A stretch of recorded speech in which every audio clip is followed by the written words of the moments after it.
So I wrote these on an index card, like little messages. So follow along. It's not the people, it's the spirit they carry. So it's not the people you're fighting against, it's the spirit that's inside of them. So everything they've been taught, everything they believe in, everything that they think is real or not, it's the spirit that you are battling against. It's not the person. You see the physical person, and it could be a relative, it could be a sibling, it could be whoever, it could be someone you look up to. That is who you see. But whoever is against you, it's the spirit they carry that is against you. So it's not like so and so's a bad person because they have this belief. Like, that's their belief, and it just doesn't sit right with you if that's their belief. And that's okay, that people's beliefs or what they're into. Some people like racing cars, some people like breeding dogs, you get what I'm saying, or making clothing or making music, whatever it may be. But when it comes to the person not liking you or being against you in the spiritual world, it's the spirit that they carry. It's never the person, it's the spirit that's inside of them. And if they are not in control of their emotions and their self and their spirit, most of all, then you're always going to be battling other people's spirits. They're not even going to, it's like when someone says, I don't know what just came over me. That's, it's like that. Their spirit, they don't even have control of their spirit. There's always a force that's for you, and there's a force that's against you, like the yin and the yang. But the spirit that comes over people is usually what's attacking you. We're just vessels, and we are spirits. There's spirits inside of us. So sometimes people don't know why they're doing what they're doing because they're not conscious to it. Not everyone uses people use logic, but not everyone uses their subconscious mind. They're just using their rational mind, like the conscious one, the one that's aware, not the one that's, you get what I'm saying? Anyways, notice how they jump for everyone but you. So a lot of people are going to ask for your help and want your knowledge and your wisdom, but when it comes to you needing a favor, or they may need your service, but when it comes to you needing a favor, they're not going to jump for you. They'll jump for everyone else, but not for you, because they don't want to see you. Well, it's like this. It's deeper, but I'm only going to take it so far. They've already counted you out. So they've counted you out and said that you're a loser, you're a drug addict, you're a failure, you haven't made it this far, because they know it all. They know everything but themselves. These people, most of them are gossipers. All they do is gossip and watch the news. Watch out for people who gossip and watch the news. But notice how they jump for everyone but you. So they'll call you up and say, hey, can you help me out? You know what I mean? And try to charm you into it. Make it seem like, hey, they'll throw in a little incentive. I actually read this in a book. They'll make it sweet for you. Like, hey, can you help me with this? I know you like going and taking pictures of the bridge and, the movie theater or whatever. They'll throw it in and make it sound sweet to where you want to become a part of it. They'll make it seem like they're involving you when really they're just using you. And they'll jump for other people because they're trying to obviously use them, get something out of them, but they see no value in you. You're just disposable. Most people only appreciate you for as long as they can use you. If you don't have a righteous spirit, most people are only there to use you. They don't give a f about you. I'm sorry to use that language. They don't care about you. They don't care about you. You're nothing to them. You're less than nothing. You could be gone tomorrow and they would.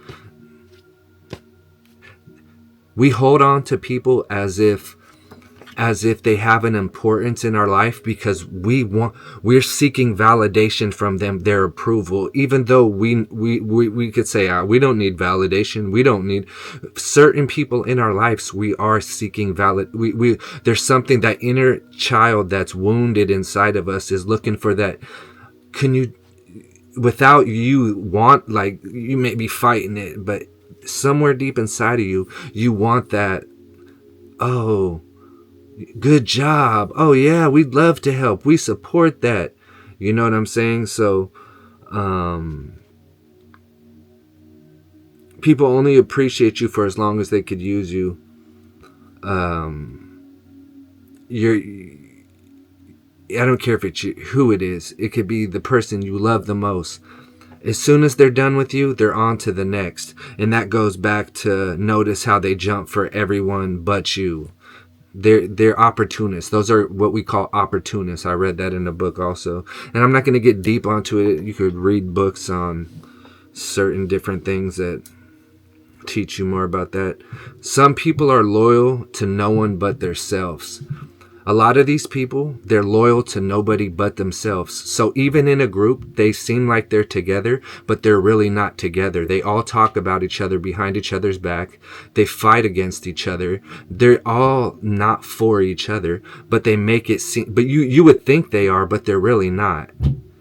They talk about the people they sleep with. They talk about the people they're friends with. They talk about the people who they have any kind of interest with. So that's just the kind of people you're dealing with.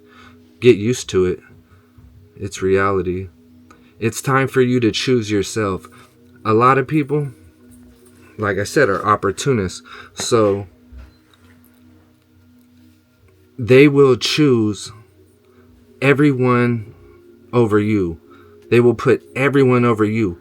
But when it comes to yourself, you have to choose yourself, because at the end of the day, ain't nobody coming to save you. Ain't nobody coming to save you in any situation. They refuse to see you as you are. It makes them feel more powerful. So degrading you and tearing you down inside of their own mind and to others is what makes them feel powerful. By saying, you are not this, you are not that, you are a false prophet, you're just a know-it-all who knows nothing. They tear you down inside of their own mind into others, because that's their way of feeling powerful. Everybody needs a scapegoat. Well, not everybody, but these people, they need a scapegoat. They need a punching bag. And since you're the closest thing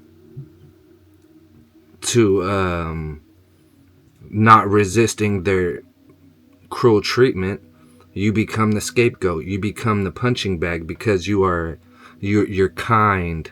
Kindness gets taken for weakness a lot of the times, and the more kind you are, the more they're going to use you as a scapegoat or a punching bag, because everyone else, they can't tell their true feelings to, their true thoughts. They can't say how angry they are at the world or how their life didn't go as planned. So you become the nice person that you are. You become the punching bag, the scapegoat. They'll dump their problems on you. Certain people will. Certain will talk behind your back. But I'm saying, though, certain people will dump their problems on you, and then you won't hear from them for a long time. You don't need friends like that. And then another one I just wrote down since I had to pause the video. They have no self-control, yet they'll tell you what you're doing wrong. So a lot of people have no self-control. They get caught up into the world of entertainment, and I'm not saying they're entertaining. I'm saying they get caught up in the pleasures of the world. So they're of the world. And yeah, people that are of the world they're not working on themselves, and that's another thing that they don't like about you, that you put in the hard work to work on yourself and change and better your situation, because it all starts within. To have a better outer world, you have to have a better inner world. You irritate these people, demons, people's demons. It's better way to put it. And some people just aren't ready for the truth. They preach teamwork, but they don't behave as a team unless it's for their own self-interest. That's another thing. Back to what I said earlier, a lot of people are opportunists. So as long as there's opportunity and you are there, they're gonna use you for what they can. You get your place in the lineup. You get to hit the ball once in a while. You sit the bench most of the time. But after there's no, you don't get to celebrate you don't get the trophy. You don't get to celebrate the win of the game, the win of the World Series. You don't get to celebrate. You're good for a little bit of work. You know what I mean? You're a designated hitter, but that's about it. There's no teamwork. For them, they don't want to see you rise past them.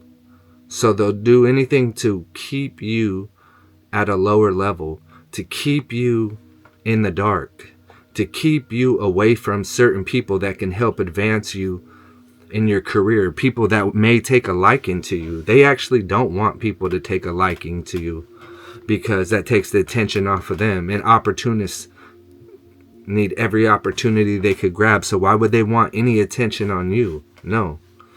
Anyways, y'all stay amazing. Just a little thing I've been trying. I'm going to start trying with these little cue cards when I get these little notes and then see how they come out. Y'all stay amazing. I got to get up out of here.